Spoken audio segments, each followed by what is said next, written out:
Well, folks, remember that time the media tried to say that there weren't a bunch of terror tunnels under mosques and under hospitals in the Gaza Strip, that Hamas was trustworthy? Well, turns out that was all a lie. Again, just a reminder that there will be no ceasefire in the long term or even in the medium term with Hamas because Israel has to finish the job over there. Why? Well, because these are the kinds of people, as we say, who hide weapons in mosques. Here is some of that footage.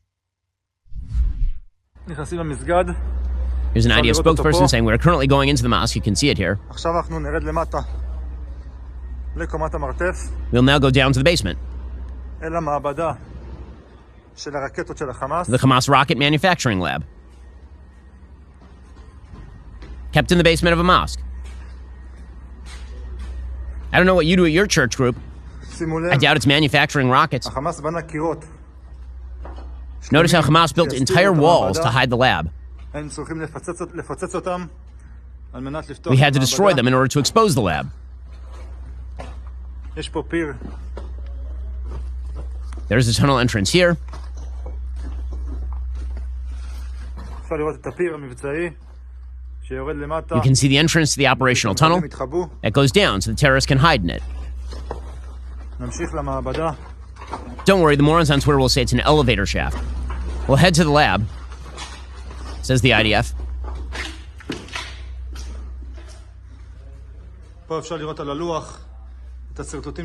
You can see sketches of the rockets on the whiteboard. So, don't worry. These are just good people you can do diplomacy with, or even terrible people you can do diplomacy with. They are not deceitful. They would never lie. It's not as though that is a core part of their policy. Meanwhile, Israel has released yet more tape of Hamas using Al-Shifa to build a tunnel network. Again, it is amazing how many credulous members of the press were willing to humor the lie that everyone knew was a lie, that Al-Shifa was a civilian site predominantly as opposed to a Hamas headquarters, even after Israel released horrifying footage of Hamas literally dragging hostages into the hospital as doctors sat around and watched. Everyone knew. To understand how disgusting the international community is, what you really have to understand is how many international organizations knew exactly what Al-Shifa was and continued to propagandize on behalf of Hamas. It is astonishing. We're talking the International Red Cross. They knew. We're talking about Doctors Without Borders. They knew. Human Rights Watch. They knew. And all of them were propagandizing on behalf of Hamas during this particular conflict. And Israel breached a wall, and what they found behind it, shocker, a giant, well-stocked terror tunnel under Al-Shifa Hospital. It goes even further. When Hamas is looking for a great place to hide its weaponry, it does so in things like baby cribs. Here's a picture from yesterday. Hamas hid an anti-tank weapon underneath a baby crib. Now, I have a baby. I'll tell you what I don't keep under his crib. A missile. I don't know about you, but maybe that's because I'm not a piece of human debris like the members of Hamas.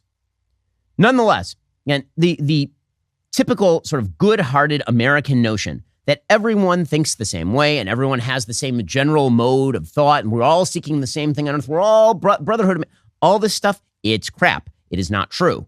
The world is filled with realpolitik, a struggle between people who very often believe horrible things and people who do not believe horrible things. The holidays are here. The last thing you need during this busy time of year is to miss out on a great night's sleep. That is why my team uses Beam's Dream Powder.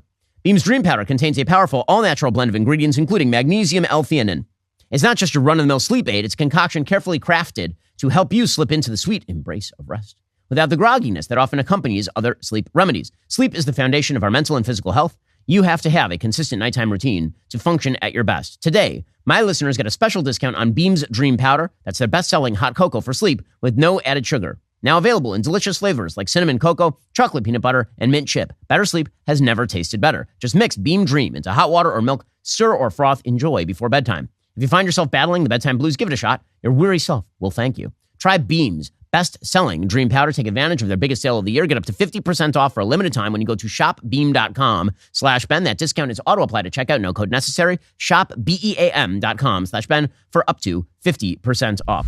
The NBA season is back, and NBA fans, now is an excellent time to join Prize Picks. Even if you don't follow the NBA, Prize Picks offers projections on pretty much every sport there is. NBA, MLB, NFL, NHL, PGA, college sports, esports, NASCAR, like pretty much everything, as I say. Prize Picks is the easiest and fastest way to play daily fantasy sports. You pick 2 to 6 players and you choose whether they will score more or less than their Prize Picks projection. You can win up to 25 times your money on a single entry. You don't compete against other people. It's just you versus the projections. Plus, Prize Picks has a reboot policy that keeps your entries in play, even if one of your players gets injured.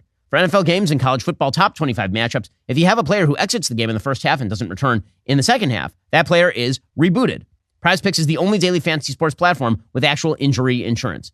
Producer Jake is a big fan of the Memphis Grizzlies. Sadly, they are not amazing this year, but PrizePicks allows Jake to still enjoy watching their games and make entries on his favorite players. He says that the interface is really easy to use. Head over to prizepicks.com/Ben right now. Use promo code Ben for a first deposit match up to $100. That's prizepicks.com/Ben with promo code Ben for a deposit match up to $100. Here's Pete Buttigieg, who desperately wants to run for president despite the fact that he is a terrible Secretary of Transportation and a running joke, whose only actual accomplishment was apparently being mayor of a small town in Indiana and also being gay. Here is Mayor Pete Buttigieg.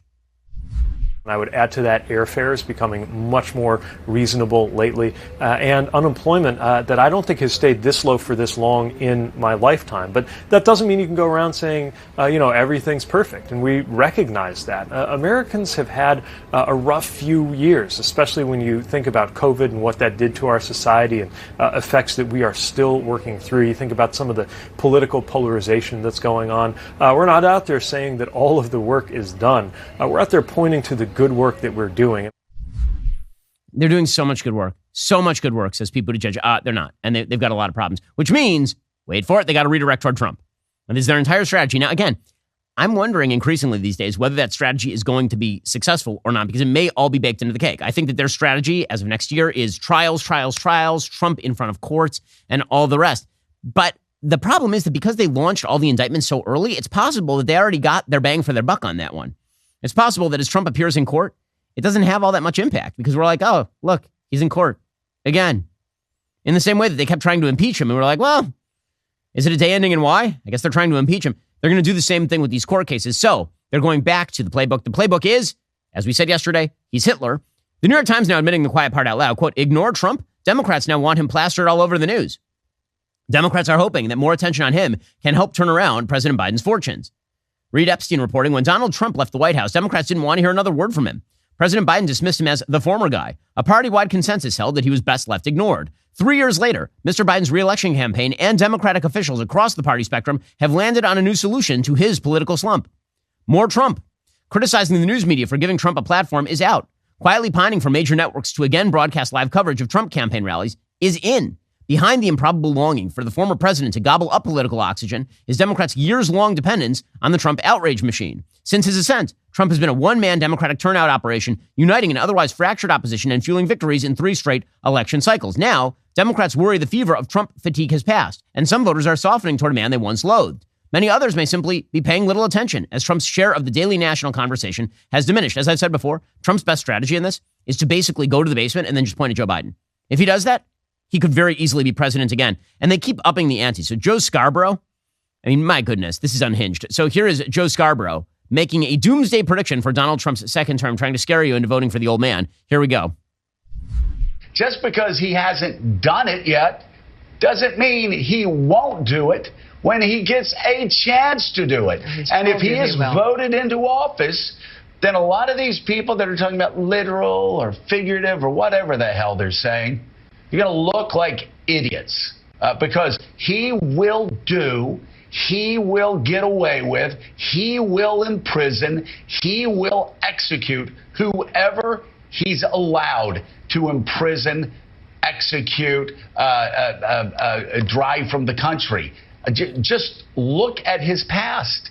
It's not really hard to read. The only thing that stood between him and the destruction of American democracy was the federal judiciary. Well, that's not true. I mean, Mike Pence didn't allow him to do what he was doing. Mitch McConnell didn't allow him to do what he's doing. And also, like, my favorite part is, like, look at his past. He'll execute whoever he wants. Did I miss the part where Donald Trump actually fulfilled his joke about shooting somebody on Fifth Avenue? Wasn't he president for 4 years? Were there lots of political executions that were happening at that time? Did I miss it? Are you tired of the lies and the twists of the mainstream media talking points? Yeah, me too. Join me in my newest series, Fact, where I dismantle and bring truth to this tiring mainstream agenda.